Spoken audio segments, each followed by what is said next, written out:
ఓ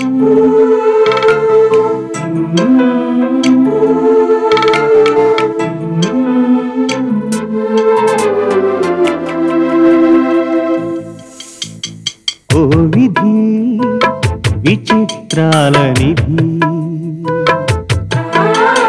ఓ విధి విచిత్రాల నిధి, వింత కథల సారథి, ఆశ నిరాశల వారధి, నిరంకుశ నిర్ణయాల నిర్దయవానిధి, ఓ విధి విచిత్రాల నిధి, ఓ విధి విచిత్రాల నిధి.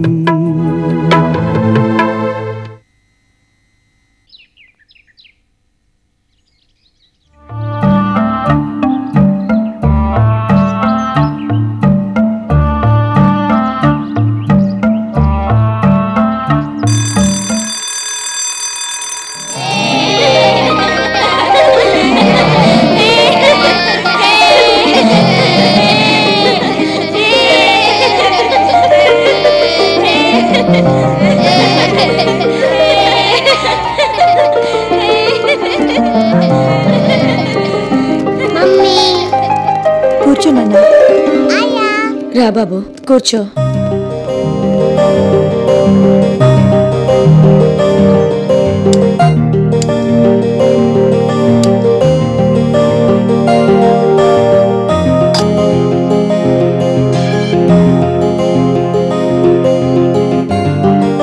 ఆను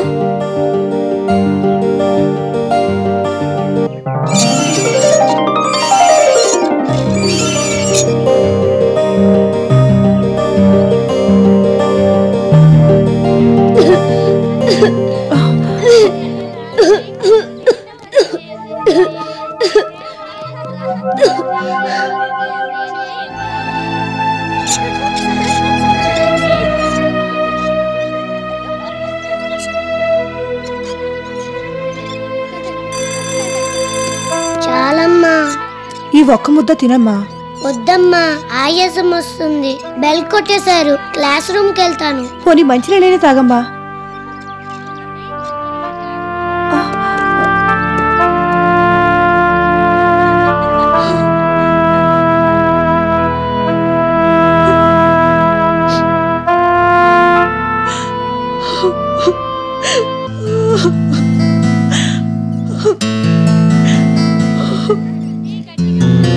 ఏమైందమ్మా, ఎందుకు ఏడుస్తున్నారు? ఏం చెప్పంటారమ్మా, లేక లేక కొడుకు పుట్టాడని ఎంతో సంతోషించాం. ఉన్నంతలోనే వాడిని బాగా చదివించాలని ఎన్నో అనుకున్నాం. వాడు బాగానే చదువుకుంటున్నాడు, మంచి మార్కులు వస్తున్నాయి. ఎప్పుడు వాడే క్లాస్లో ఫస్ట్. అది చూసుకునే మురిసిపోయాం. కానీ కొన్నాళ్ళుగా వాడి ఆరోగ్యం బాగోలేదు. ఏమైందరని డాక్టర్ చూపించాం. కుర్రాడికి గుండెల్లో రంధ్రం పడిందని ఆపరేషన్ చేయించాలని చెప్పారు. ఆయన ఏదో చిన్న ఉద్యోగం చేస్తున్నారు. వచ్చిన చేతో ఇంటి ఖర్చులకే సరిపోతుంది. మమ్మల్ని ఆదుకునేవాళ్ళు కానీ సహాయం చేసేవాళ్ళు కానీ ఎవరూ లేరు. ఈ పరిస్థితుల్లో ఆపరేషన్ చేయించలేక వాడు బాధపడుతూ ఉంటే చూడలేక నలిగిపోతున్నాం.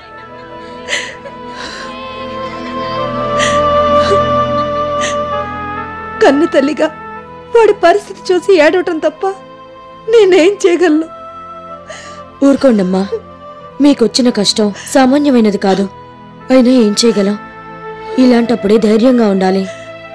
సిటీలో ఎలిజబెత్ ట్రస్ట్ అని ఉంది. ఎవరికి ఏ సహాయం కావాల్సి వచ్చినా వాళ్ళు ఆదుకుంటారు. మీ బాబు పరిస్థితి తెలియజేస్తూ ఆ ట్రస్ట్ వాళ్ళకి ఉత్తరం రాయండి. హెడ్ మాస్టర్ గారి చేత కూడా చెప్పించండి. మీ ఉత్తరం అందిన వెంటనే వాళ్ళు మీకు సహాయం చేస్తారు. ఆపరేషన్కి అయ్యే ఖర్చులన్నీ వాళ్లే భరిస్తారు. నిజమమ్మా? అవును. మీ బాబు లాంటి వాళ్ళు ఎంతో మందికి ఆ ట్రస్ట్ వాళ్ళు సహాయం చేయడం నాకు తెలుసు. ఆ ట్రస్ట్ నడుపుతున్న లక్ష్మీదేవి గారు చాలా మంచి మనిషి. బాబు పరిస్థితి తెలియగానే వెంటనే సహాయం చేస్తారు. ఇన్నాళ్ళు బట్టి నాకు ఈ విషయం ఎవరు చెప్పలేదమ్మా. మీరు చెప్పి పుణ్యం కట్టుకున్నారు. నేను వెళ్ళి హెడ్ మాస్టర్ గారితో ఈ ట్రస్ట్ సంగతి చెప్పొస్తాను. వెళ్ళిరండి, వాళ్ళు తప్పకుండా సహాయం చేస్తారు. మీరిక మీ బాబు గురించి ఏం బాధపడకండి. వెంటనే ఆపరేషన్ చేయించండి. ఇప్పుడు నాకెంతో ధైర్యంగా ఉందమ్మా. ఇంత మంచి సలహా ఇచ్చినందుకు చాలా థ్యాంక్స్ అమ్మా. వస్తానమ్మా.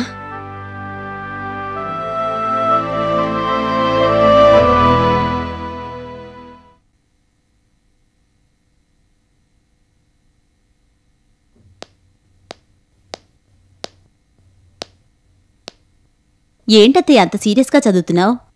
ఎక్కడ్నుంచా లెటర్? ట్రస్ట్ ఆఫీస్కి వచ్చింది సంజ. అలాగా? అవును సంజ. పాపం ఎవరో 6 ఏళ్ల కుర్రాడు స్కూల్లో చదువుతున్నాడట. చదువులో చాలా చురుగ్గా ఉంటాడట.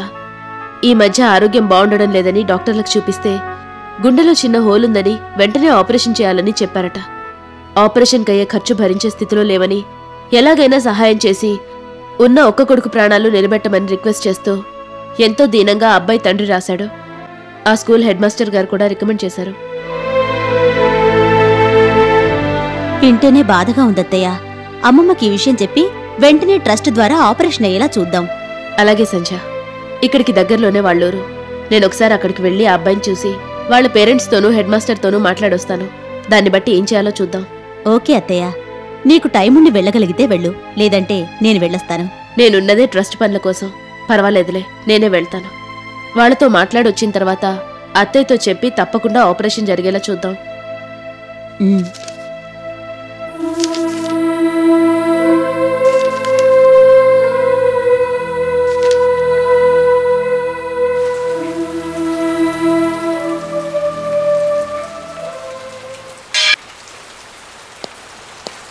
ఏం చేస్తున్నావు? గిన్నెలు కడుగుతున్నానమ్మా. ఎంతసేపు? ఏ పని పడితే ఆ పనే గంటల కొద్దీ చేస్తావు. ఎక్కడ కూర్చుంటే అక్కడే కూర్చుంటావు. అదో దురలవాటు నీకు. మిగతావి తర్వాత కడగొచ్చు కానీ ముందు బజార్కి వెళ్ళి సరుకులు కూరగాయలు తీసుకురా. అలాగేనమ్మా.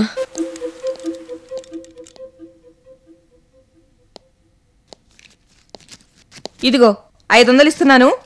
ఈ సరుకులు తీసుకురా. కాయగూరలు కూడా చచ్చివి పుచ్చివి తీసుకురాకు. 1కి 2 సార్లు చూసుకుని మంచివి తీసుకురా.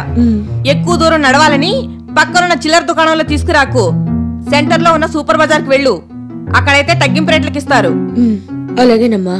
500 అంటే 1 వీక్ వరకు మందుకు నో ప్రాబ్లం. నొక్కేయాలి. ఆగు. సరుకులు తెమ్మన్నానని వెళ్ళి అక్కడే కూర్చుంటే కాదు, పావు గంటలో మళ్ళీ ఇక్కడ ఉండాలి. తెచ్చిన సరుకులు ఏది బాలేపోయినా మళ్ళీ పంపిస్తాను. అది గుర్తుంచుకో. వెళ్ళి తొందరగా రా. డబ్బు జాగ్రత్త.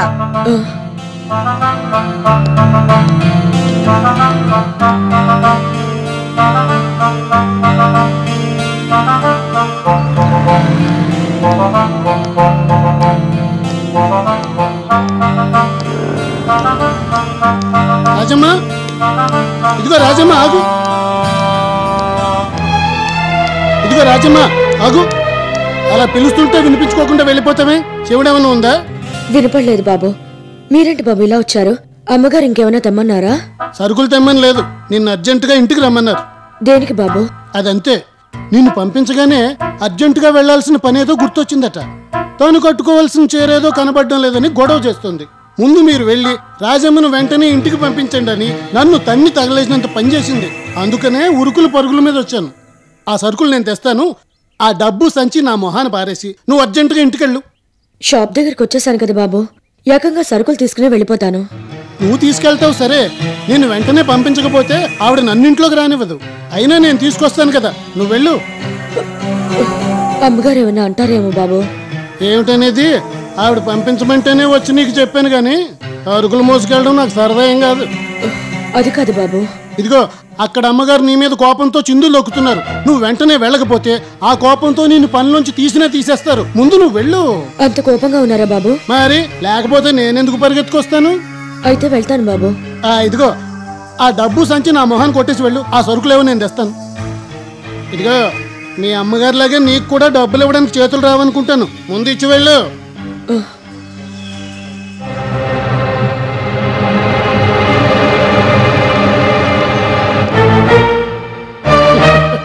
ఓకే.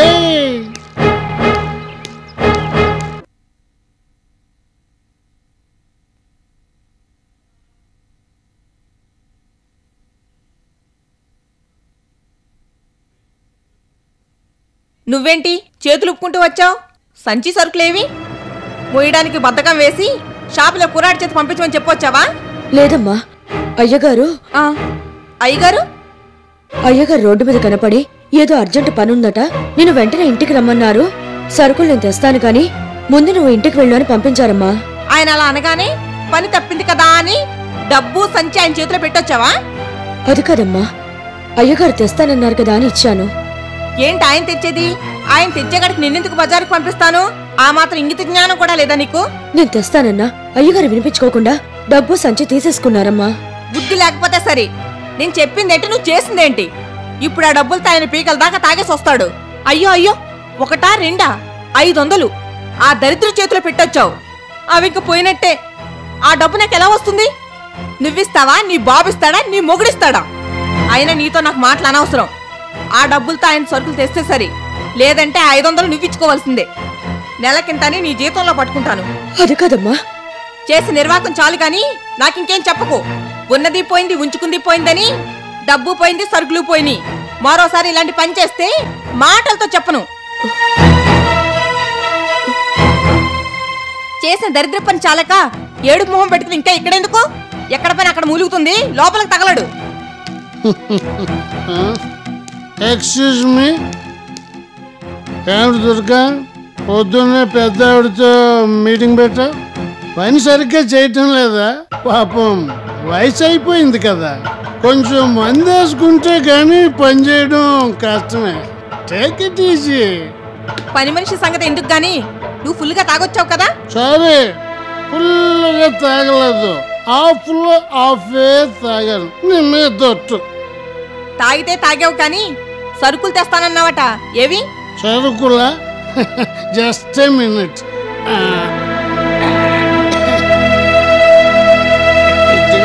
ఫస్ట్ క్లాస్ అయిన సరుకు, క్వార్టర్ కొడితే చాలు, కిక్కే కిక్. నోర్మే, ఉద్యోగం లేదు, సద్యోగం లేదు, పైసా సంపాదన లేదు. పెళ్ళా సంపాదిస్తుంటే ఇలా తాగి తగలేయడానికి సిగ్గు లేదు?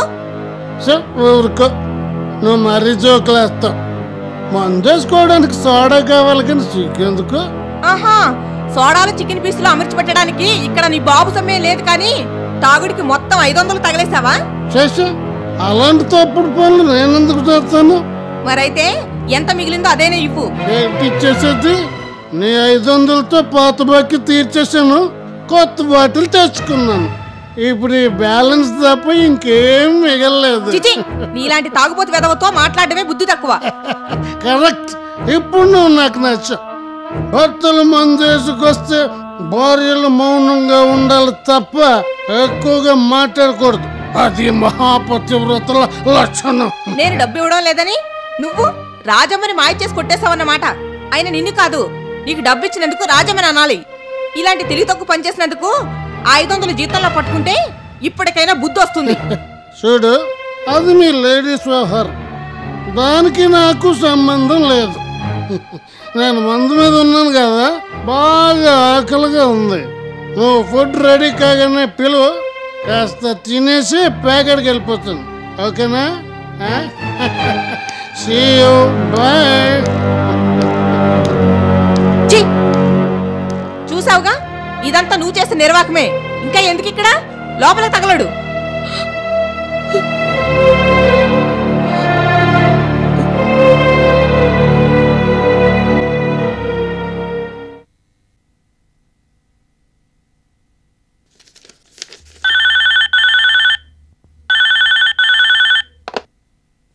హలో, గుడ్ మార్నింగ్ మేడం, నేను చౌదరిని. ఓ చౌదరి గారు, మీరా? చాలా రోజులైంది ఫోన్ చేసి. ఏమిటి విశేషం? ఏం లేదు మేడం, మీకు కంగ్రాట్స్ చెబుదామని ఫోన్ చేశాను. కంగ్రాట్సా? దేనికి? అలాగంటారేంటి మేడం, శత్రుస్థావరాన్ని చేజిక్కించుకున్నందుకు. పట్టుదలతో సాధించి మీ ఆగర్భ శత్రువు మిసెస్ రోజీ కంపెనీని హస్తగతం చేసుకున్నందుకు. మిసెస్ రోజీ సీట్లో కూర్చున్నందుకు. ఐఎమ్ సారీ చౌదరి గారు, మీరు పొరపాటు పడుతున్నారు. నేను పంతం కోసమో పట్టుదల కోసమో రోజీ మీద పగ తీర్చుకోవడం కోసమో ఈ కంపెనీ బాధ్యతలు స్వీకరించలేదు. బాగా పేరున్న కంపెనీ నాశనం కాకూడదని మేనేజ్ చేయడానికి వచ్చాను, అంతే. అవ్వ పేరే ముసలమ్మని ఏదైతేనే మేడం, మొత్తానికి మీ శత్రు స్థావరాన్ని ఆక్రమించుకున్నారు. అందుకు చాలా ఆనందంగా ఉంది. ఇది మీరు సాధించిన నైతిక విజయం. న్యాయానికి అన్యాయానికి జరిగిన యుద్ధంలో చివరికి రోజీ ఓడిపోయింది, మీరు గెలిచారు. మేమెవ్వరం చేయలేని పని పట్టుదలతో మీరు సాధించారు. ఈ గెలుపు మీది. అందుకు ప్రత్యేకంగా అభినందనలు తెలుపుకుంటున్నాను. చూడండి చౌదరి గారు, మీరనుకుంటున్నట్టు రోజీ నా ఆగర్భ శత్రువు కాదు, నా చిన్ననాటి స్నేహితురాలు. తన తెలివితేటలతో రోజీ గ్రూప్ ఆఫ్ కంపెనీస్ని ఎదుటివాళ్ళు ఈర్ష్యపడే స్థాయికి తీసుకొచ్చింది. మార్కెట్లో అంత మంచి పేరున్న కంపెనీ మూతపడకూడదని, దాన్ని నమ్ముకొని బతుకుతున్న ఉద్యోగస్తుల బతుకులు రోడ్డున పడకూడదని, నా స్నేహితురాలు రోజీ గురించి అందరూ చెడుగా చెప్పుకోకూడదని ఈ కంపెనీ బాధ్యతల్ని తీసుకున్నానే తప్ప వేరే ఉద్దేశంతో కాదు. ఓకే మేడం, రోజీ మీ స్నేహితురాలని మీరంటున్నారు. కానీ మీరిద్దరూ ఆగర్భ శత్రువులని బయట అందరికీ తెలిసిన విషయమే. It's an open secret. బిజినెస్లోనూ జీవితంలోనూ మిమ్మల్ని అంతలా దెబ్బతీసిన రోజీ మీద పగ తీర్చుకోవటానికే మీరు ఆ కంపెనీని హ్యాండ్ ఓవర్ చేసుకున్నారని అందరూ అనుకుంటున్నారు. పైగా ఆమె తన మనవడికి ఆస్తులు బిజినెస్లు రాసిచ్చింది. నిజానికి ఆమె సీట్లో కూర్చోవలసింది వినోద్. కానీ మీరు అతను తప్పించి మీరు కూర్చోవడంతో మీ తెలివితేటలేంటో తెలుస్తున్నాయి. రోజీ బతికుండగానే లక్ష్మీదేవి గారు ఈ పని చేసుంటే మరింత గొప్పగా ఉండేదని కూడా చెప్పుకుంటున్నారు. అవన్నీ దృష్టిలో పెట్టుకునే మీకు కంగ్రాట్స్ చెప్దామని ఫోన్ చేశాను. అంతేగాని మిమ్మల్ని హర్ట్ చేద్దామని కాదు. ఐఎమ్ సారీ, మిమ్మల్ని డిస్టర్బ్ చేసినట్టున్నాను మేడం. ఉంటాను.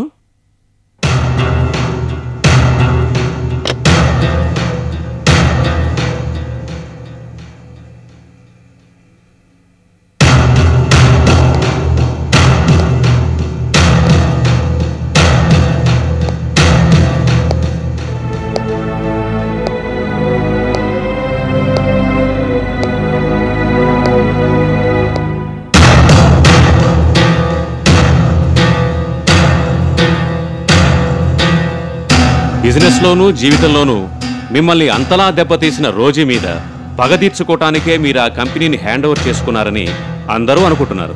పైగా ఆమె తన మనవడికి ఆస్తులు బిజినెస్లు రాసిచ్చింది. నిజానికి ఆమె సీట్లో కూర్చోవలసింది వినోద్. కానీ మీరు అతను తప్పించి మీరు కూర్చోవడంతో మీ తెలివితేటలేంటో తెలుస్తున్నాయి.